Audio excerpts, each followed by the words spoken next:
Donc je le répète, le webinaire est enregistré pour vos collègues ou pour le réentendre plus tard. Alors, eh bien, officiellement, bonjour à tous. Donc, on a décidé avec l'association ESPUL de faire un webinaire spécifique sur l'attestation sur l'honneur de conformité, qu'on appelle aussi attestation installateur. Donc, l'objectif, c'est de vous outiller pour savoir comment aider les particuliers à l'obtenir. Donc moi, je suis Jessica Pagès, je travaille dans l'association ESPUL et il s'avère que je suis aussi conseillère info énergie et que j'ai la référence thématique photovoltaïque. Et à mes côtés, il y a Thibaut Grimaldi qui est chargé de projet photovoltaïque dans l'association ESPUL. Voilà, qui se permettra de compléter mes propos si j'oublie des mentions importantes.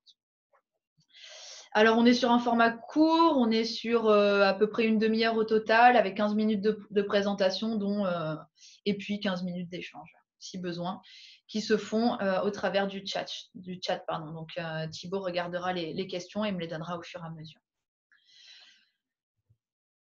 Alors, donc l'association ESPUL en quelques mots, c'est une association qui existe depuis 1992. C'est la première à avoir accordé au réseau électrique français une installation photovoltaïque. À partir de là, l'association s'est développée autour de ce cœur de métier qu'est le photovoltaïque, avec des thématiques ensuite un peu plus larges. Donc il y a un pôle photovoltaïque, un pôle réseau et planification, un pôle éducation et sensibilisation, un pôle support et un pôle informatique. Voilà, pour une représentation très succincte. Et là, le webinaire, en fait, se passe dans le cadre de ce qu'on appelle le Centre national de ressources sur le photovoltaïque. Donc là, l'association ESPUL reçoit donc des financements divers, dont une grosse partie de l'ADEME. Donc, c'est une convention qu'on a signée là pour 3 ans, donc qui est reconduite dès maintenant et qui porte sur 3 axes. Ces 3 axes, c'est ceux qui sont écrits.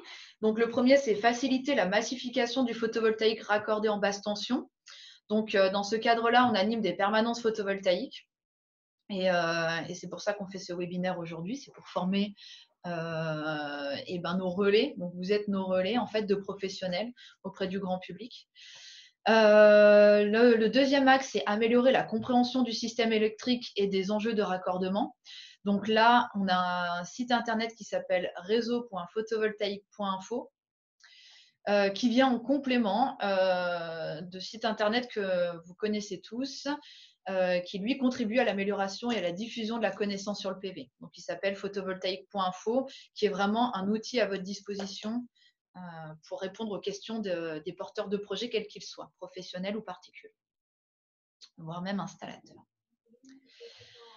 Alors, pourquoi ce webinaire? Donc, historiquement, la permanence photovoltaïque d'ESPUL, que vous pouvez joindre par mail ou par téléphone, s'adressait aux particuliers et aux professionnels. Là, ça fait plus d'1 an que la permanence photovoltaïque s'adresse uniquement aux professionnels, dont vous faites partie. Mais du coup, on est obligé de rejeter les demandes des particuliers et on les renvoie vers les espaces info énergie. Donc l'année dernière, on avait fait un webinaire de formation au PV à destination de vous, donc des espaces info énergie. Mais on continue d'avoir des demandes et là, on devient un peu plus formel, c'est-à-dire qu'on renvoie vers les espaces info énergie. Pour autant, c'est pertinent de renvoyer vers vous si vous pouvez leur apporter les réponses. Donc voilà, en tout cas là, un point de détail sur l'attestation installateur. Donc, je le répète, la permanence photovoltaïque, on est joignable par téléphone, mais sur rendez-vous. Donc, il vous suffit de cliquer sur le lien qui est dans ce PowerPoint ou d'aller sur notre site photovoltaïque.info et vous pourrez prendre un rendez-vous sur un créneau horaire les jeudis après-midi ou nous envoyer des mails. Alors, qu'est-ce qu'on va voir aujourd'hui? Donc, pour parler de l'attestation installateur, il va falloir revoir les étapes d'un projet photovoltaïque parce que c'est une des étapes parmi les multiples qui composent un projet. Ensuite, on va faire forcément un focus sur cette attestation.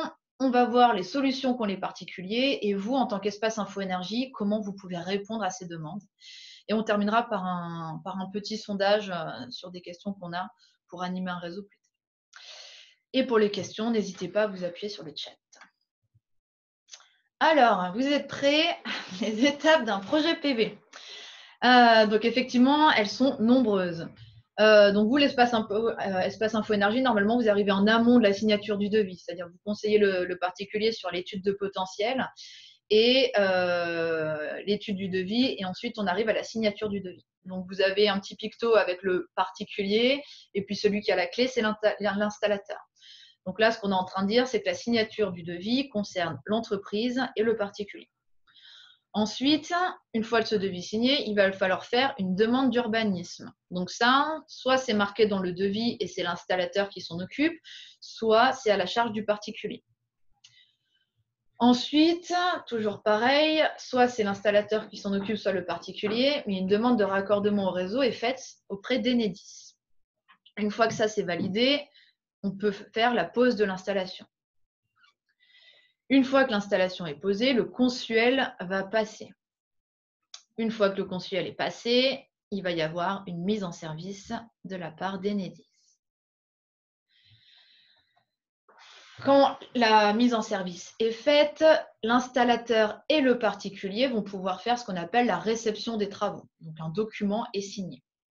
Et idéalement, c'est à ce moment-là que est réalisée l'attestation sur l'installateur, ce fameux document. Après tout ça, il y a validation du contrat d'achat et demande de l'attestation. Donc, validation du contrat d'achat, c'est Enedis qui va transmettre, une fois la mise en service faite, le dossier à EDF Obligation d'achat dans le but de créer un contrat qui sera envoyé au particulier. Et à ce moment-là, le particulier doit envoyer son attestation installateur. Une fois que ce document est envoyé, le contrat peut être signé. Et un an après, on fait un relevé de compteur avec facturation en ligne. Voilà. Toutes ces étapes sont répétées sur le site photovoltaïque.info et on vous les avait expliquées lors du précédent webinaire, il y a un an exactement. Alors, quel est le rôle de cette attestation installateur? En fait, elle certifie que l'installation est conforme aux règles imposées dans l'arrêté tarifaire. C'est-à-dire que l'artisan est bien qualifié pour faire ses travaux et que l'installation est bien en toiture et conforme à d'autres critères. Parce que, par exemple, une installation au sol ne peut pas bénéficier d'un arrêté tarifaire. C'est un peu le principe, vous savez, des certificats d'économie d'énergie où l'entreprise obligée va vérifier que les critères préalables sont bien là avant de valider la prime. Voilà, c'est un petit peu le rôle de cette attestation installateur. Et aussi, elle est donc indispensable pour signer le contrat d'achat. Et c'est là qu'on rencontre les problèmes. Donc, le contrat d'achat, pour être sûr que tout le monde est à jour là-dessus, c'est une manière de valoriser l'électricité produite. D'accord ? Donc, on va pouvoir injecter l'électricité sur le réseau et en vendre une partie. Et pour vendre cette partie-là, il faut donner cette attestation installateur. Alors, le problème lié à l'attestation installateur, c'est lequel? C'est qu'EDF Obligation d'achat va demander l'attestation après la mise en service, jusqu'à 6 mois plus tard. Donc, il faut savoir que les installateurs n'ont pas pour habitude de fournir cette attestation au moment de la réception des travaux. D'accord? Donc, on ne l'a pas au moment de la réception des travaux et EDF va vous la demander plus tard. Alors là, le particulier, il se dit « Ah mince, je n'ai pas ce document ». Donc, qu'est-ce qu'il va faire? Il va rappeler son entreprise. Et malheureusement, son entreprise ne répond plus. Elle a fait faillite, elle ne répond plus, elle ne veut pas lui fournir ce document. Or, pas de document, comme on vient de le dire, pas de contrat d'achat. Donc ça, c'est vraiment un problème qu'on rencontre régulièrement. Vous avez, pour répondre à cette question, peut-être l'habitude d'utiliser le site photovoltaïque.info. Dans la rubrique « Préparer un projet »,« Gérer un imprévu »,« Terminer l'installation sans installateur », vous avez déjà un certain nombre d'éléments de réponse pour pallier à ce problème. Il s'y trouve aussi une liste des installateurs auxquels vous pouvez faire appel, enfin une liste d'installateurs plutôt, tout court. Donc, les solutions pour les particuliers à ce sujet, quelles sont-elles? Eh bien, il va falloir malheureusement qu'ils trouvent un nouvel installateur qui accepte de signer cette attestation. Alors, pour trouver un installateur, vous avez les annuaires classiques, ceux qui sont présents sur photovoltaïque.info. Et vous avez aussi la possibilité de contacter des annuaires auprès d'autres organismes chez lesquels vous êtes peut-être adhérent. Donc, je vous les cite, comme ça vous les aurez entendus déjà au moins une fois. Vous avez Califelec, Cali-ENR, Calibat, le site des éco-artisans, le site du réseau Technosolar, le site du label INSICO. Ensuite, sur le site du CLER, d'Enerplan ou du syndicat des énergies renouvelables. Une des autres solutions, c'est de contacter des fabricants du matériel mis en place ou les distributeurs. Parce que les installateurs qui vont devoir revenir doivent avoir une certaine connaissance de l'installation mise en œuvre. Or, si ce n'est pas des marques qu'ils ont l'habitude de mettre en œuvre, ça peut poser problème.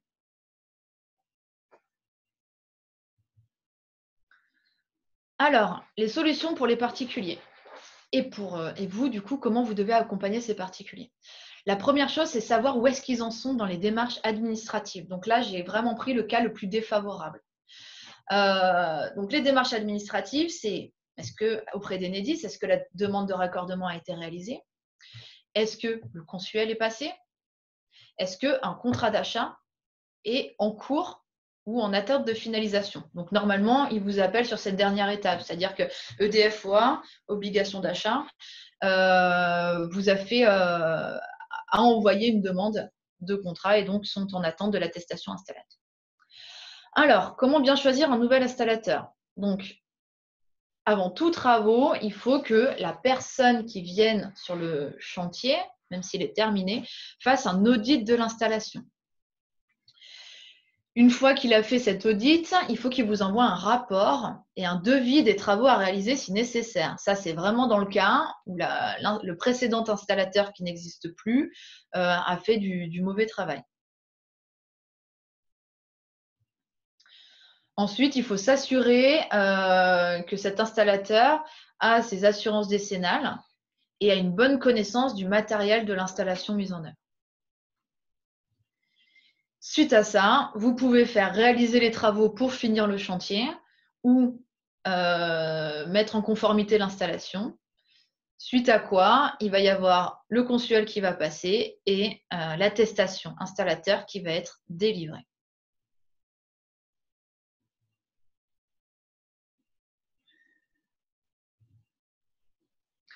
Je vous laisse un peu digérer, hein. C'était un blanc voulu, parce que je me demande si je parle vite et s'il y a quand même un petit paquet d'informations. Alors, la réponse des espaces info-énergie pour les particuliers. Alors, la première chose à faire, c'est vraiment d'anticiper ce problème. Parce que là, ce qu'on se rend compte, c'est que cette attestation installateur, elle n'est pas donnée au bon moment. Ce n'est pas un réflexe de la part des installateurs que de délivrer ce document au bon moment. Et les particuliers, eux, n'ont pas connaissance de l'importance de ce document. Donc nous, les espaces info-énergie, notre rôle, c'est de dire, au moment où vous signez le devis, essayez peut-être de faire marquer sur le devis délivrance de l'attestation installateur au moment de la réception des travaux, et essayez de faire en sorte que les particuliers aient en tête que ce document, en tout cas, doit être délivré à ce moment-là. Alors, ce que je vous propose de faire là, c'est il y a des modèles d'attestation qui sont disponibles sur le site internet d'EDF Obligation d'achat. Je vous propose d'aller en voir un. Est-ce que, alors je m'adresse à mon collègue, est-ce que Thibaut, vous voyez mon écran? Non. Non. Alors, je vais arrêter le partage d'écran et je vais le recommencer pour vous permettre de me montrer le bon écran. Alors, c'est bon? Ouais. C'est bon. Donc, le lien qu'on vous envoie, il vous envoie sur le site EDF Obligation d'achat. Quand vous descendez sur la page, vous avez les attestations et vous avez ici l'attestation sur l'honneur de conformité. Ici, vous pouvez télécharger et vous avez un aperçu.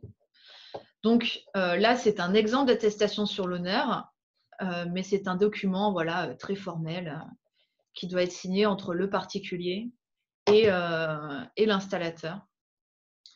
Juste une petite précision sur cette attestation. On voit en haut qu'il y a marqué numéro de contrat.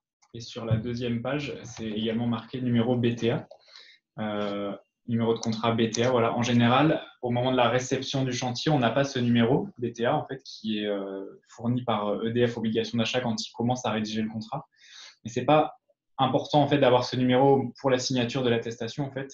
Il faut que le particulier la demande à l'installateur, même s'il n'y a pas ce numéro. Les deux parties signent l'attestation et le numéro BTA pourrait être renseigné par la suite, au moment où EDF l'aura fourni.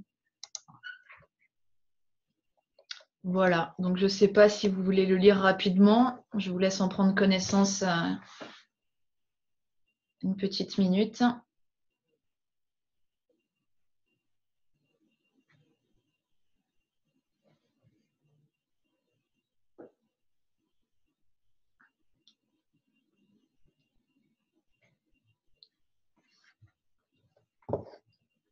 Je vais passer sur la page d'après.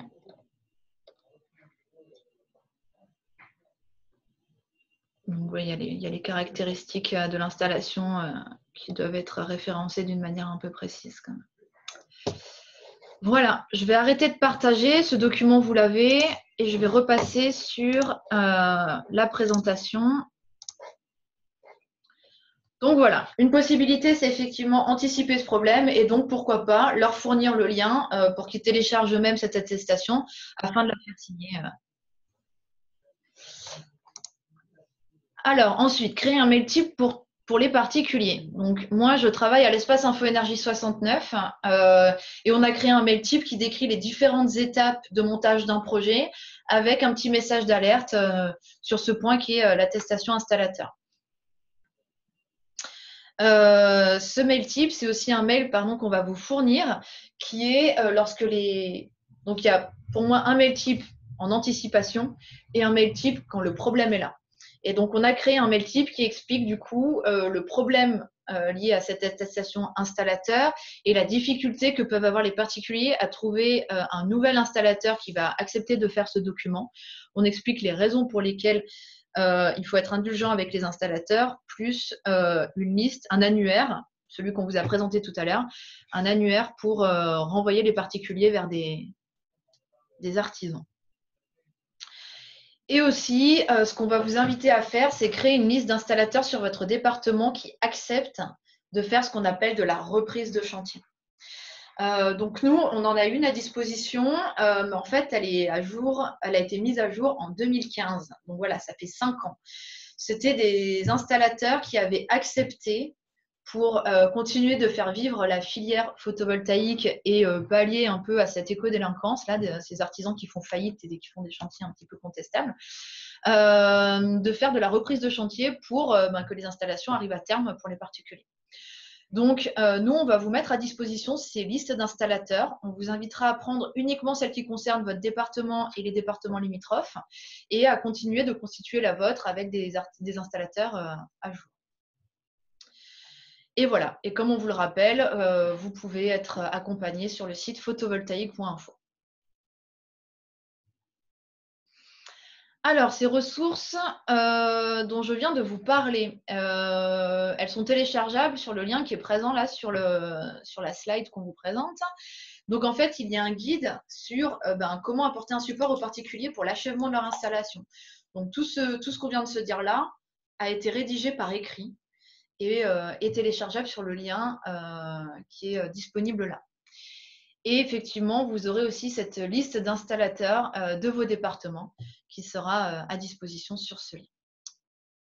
Et donc, vous pourrez joindre à votre mail type. Je te laisse prendre le relais, Timo. Donc là, on se pose plusieurs questions, nous, au sein de l'association ESPUL. C'est est-ce que vous seriez intéressés, donc vous, les espaces info-énergie, pour qu'il soit créé une liste de discussion entre vous autour du photovoltaïque pour que vous puissiez partager vos expériences, poser des questions, répondre entre vous. Et l'idée, c'est que nous, dans le cadre de la permanence photovoltaïque, on voit vos échanges et qu'on apporte des réponses lorsque vous n'êtes pas capable d'y répondre. Ça, c'est la première chose. Est-ce que vous seriez favorable à la création d'une liste de discussion? Et ça veut dire que c'est vous qui l'alimenteriez et ESPUL dans le cadre des permanences photovoltaïques, qui répondraient aux questions qui resteraient sans réponse. Autre chose, est-ce que vous seriez aussi favorable à ce qu'ESPUL organise 2 webinaires par an? En sachant que l'année dernière, on avait organisé un webinaire de formation au photovoltaïque et que là, on se propose donc là aujourd'hui de faire un webinaire attestation installateur, mais on serait prêt à en faire un deuxième sur une thématique que vous choisiriez. Est-ce que vous seriez favorable du coup à ces formations ponctuelles et brèves sur des sujets spécifiques au photovoltaïque, à raison de 2 webinaires par an? Et au travers du chat, Emma, est-ce que vous auriez des sujets que vous aimeriez qu'on traite en webinaire sur ce type de format court? Voilà. Toi, tu as envoyé le sondage là? C'est bon, le sondage. Ok, et ben, le sondage est en cours. Je te laisserai me dire quand… Je ne sais pas si tu vois les réponses au fur et à mesure. Ouais, je les vois, mais on peut passer aux questions peut-être le temps de remplir le sondage. Puis on partagera les résultats du sondage à la fin. Très bien, je vais arrêter de partager parce que je ne peux pas lire les… Du coup, tu avais fini, c'est bon? Moi, c'est bon, j'ai fini, ouais. Ok. Alors, on a 2 questions pour l'instant dans le chat, donc n'hésitez pas à en poser d'autres là pendant qu'on répond si vous en avez qui vous viennent. Donc, la première, c'est donc Charline qui se demande si la demande auprès de l'urbanisme ne devrait-elle pas être faite avant la signature du devis, étant donné qu'en cas de refus, l'installation ne pourra pas être réalisée.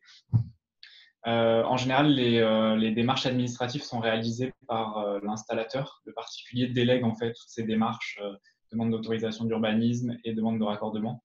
Donc effectivement, l'installateur va faire ces démarches-là une fois que le devis est signé. Après, j'imagine qu'il y a des clauses dans les devis qui annulent en fait si jamais il y a un refus des services d'urbanisme. Bah, je complète là pour avoir vu des devis récemment. C'est vrai qu'il y a marqué le devis sera réalisé, quoi. Mince, pardon. Sous condition, sous réserve en fait d'acceptation de la demande d'urbanisme et d'un coût de raccordement inférieur à 1 500 €. Okay. Voilà. Et ensuite, la deuxième question, donc c'est Jérôme qui nous dit qu'on parlait de faillite de ces entreprises. N'est-il pas juste de parler de cessation d'activité? Effectivement, il y a certaines entreprises qui font faillite, d'autres qui cessent leur activité. Voilà, on peut effectivement parler de cessation d'activité. Enfin, peu importe, en tout cas, le problème reste le même. C'est vrai que c'est moi qui ai employé le mot faillite, mais dans tous les cas, l'entreprise ne répond plus. Voilà. Est-ce que vous avez d'autres questions? Alors, Charline qui pose une deuxième question. Donc, dans le cas où l'installation date de 2014, est-il encore possible de trouver un installateur acceptant de faire cette attestation, faire une demande auprès de DFOA pour le contrat d'achat des kilowattheures? Alors, de 2014, en fait, ça paraît un peu loin parce que c'est écrit dans l'arrêté tarifaire que pour pouvoir bénéficier de l'obligation d'achat, il faut que l'installation n'ait jamais produit. Voilà, donc quand on dit l'installation n'a jamais produit, c'est qu'elle n'a jamais été déclarée aux autorités, donc elle n'a jamais fait l'objet de demande de raccordement. Mais si l'installation existe depuis 2014, j'imagine qu'elle doit produire, enfin la mise en service a dû avoir lieu. Donc voilà, tout dépend de comment, enfin est-ce que l'installation a été mise en service ou pas, est-ce qu'elle a produit ou pas. J'ai une question. Ouais.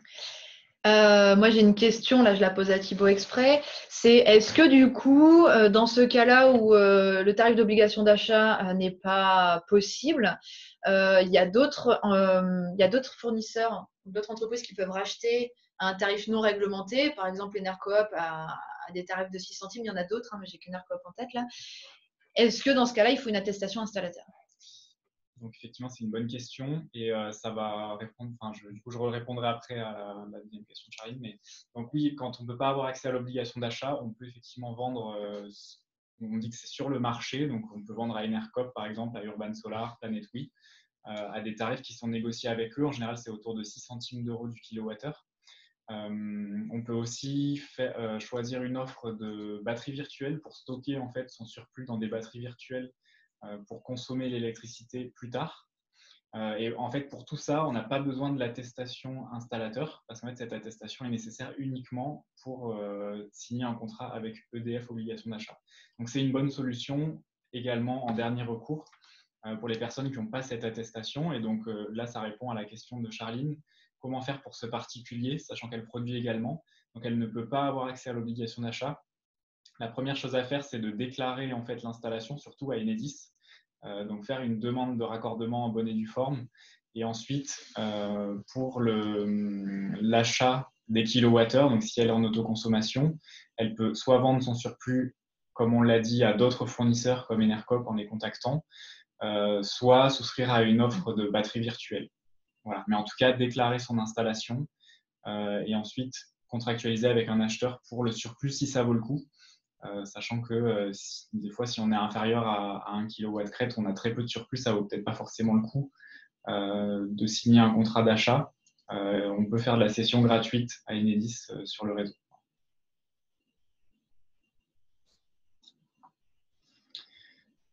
Donc, s'il n'y a pas d'autres questions, je vais vous partager les résultats du sondage. Donc, je mets fin au vote et je partage les résultats. Donc, sur 18 personnes qui ont participé au sondage, vous avez été 14 à penser que donc, ce serait très utile de mettre en place une liste de discussion. Donc, je pense que ça peut être intéressant qu'on lance ça et qu'on fasse au moins un test pendant quelques mois, voir si ça vit bien. Et tout le monde est d'accord sur le fait que des webinaires sont très utiles. Donc, merci pour ça. Donc, ça témoigne de la qualité de nos interventions et aussi de la difficulté du sujet du photovoltaïque. Donc, on en est conscient et c'est bien pour ça qu'on vous accompagne. Parce comme on arrête de traiter les particuliers, on sait très bien que vous avez besoin de notre soutien pour traiter les demandes. Donc, on va continuer d'organiser ces 2 webinaires par an. Et vous pouvez, comme le disait Jessica en introduction, nous contacter, prendre rendez-vous avec notre permanence, donc c'est fait pour vous, ou alors nous solliciter par mail à l'adresse que vous connaissez, donc pv@espul.org. Il y a l'ALEC Métropole Marseillaise qui nous dit, donc à propos d'un forum spécifique PV, nous avons parfois déjà un certain nombre de Google Group conversations, peut-être qu'une nouvelle viendrait en doublon.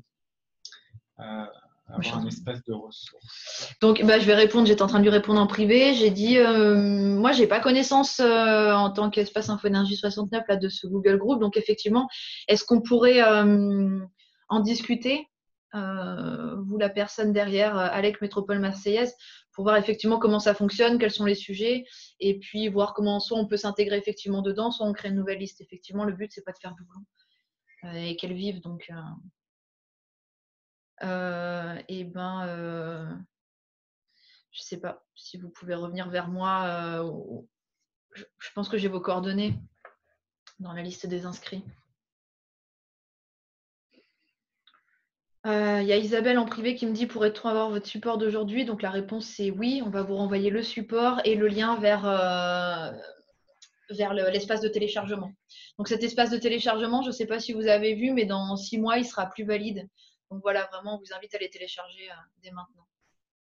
Et ce webinaire sera disponible également sur le YouTube d'Espul. Donc vous aurez le lien quand on vous communiquera le support, ce qui permettra aux personnes qui n'étaient pas présentes de pouvoir visionner le webinaire. Voilà.